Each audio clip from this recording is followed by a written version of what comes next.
What's going on, everyone? ANCAP24 here from Playbook.gg, coming back with another video in which we went and checked out the chat to see what plays you guys wanted to see. And we got overwhelming type of response about getting a cover 3 beater in the Oakland Raiders playbook. So what we're going to do today is give you one. And if you guys give us 100 likes, go ahead and hit the like button now. We'll go ahead and come back with a different concept that you haven't seen before in tomorrow's video for another cover 3 beater out of Oakland that could be used in a lot of other playbooks as well. Now, if this is the first time checking out our channel and you want to win more games playing Madden, hit that subscribe button below. Don't forget to also click that bell icon to make sure you never miss any of our videos. So the play we're going to be looking at is called PA Boot Over. And this is going to be a really classic, easy one-play score that we're going to show you this setup. But I'm also going to show you what the setup I like to do to kind of bait people to stay and play underneath coverage with their user and then kind of go and attack over the top. So what you're going to see here is that you've got the running back on a play action. You can definitely keep him on that if you like. I will cut off the play action with the right trigger.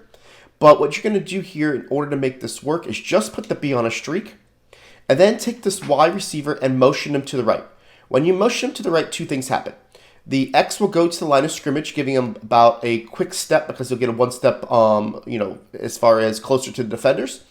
And secondly, the Y does a great job of holding the right side of the screen when it comes to basically a cover 3 coverage. So watch what happens here. I'm going to move it over here. See, the X goes up. I'm going to hike it right here. Cut off the play action with the right trigger. And you're going to see that this X is going to get over the top to the right side, pass lead it towards the pylon for the easy one-play score. Now, this is something that you obviously want to get in practice mode. Make sure you get that throw down.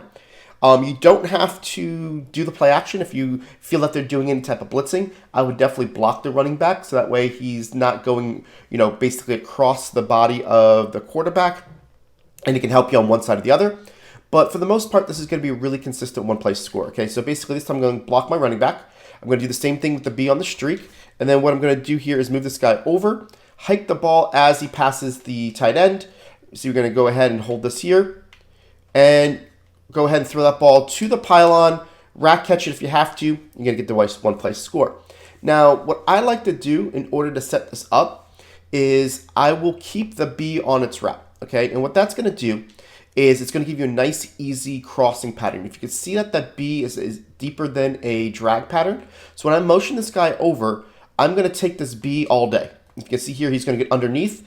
Very similar to like the mesh post route by the tight end, where it just gets underneath pretty much each coverage in which they're basically playing clouds or curl flats. You're just going to be able to do this motion, make everything look the same, kind of hit this B all day underneath. As soon as he crosses that player, hit him. You can go ahead and possession catch it if you want. I'm going to take my player off of the defensive line just because you're going to see all those things pop up.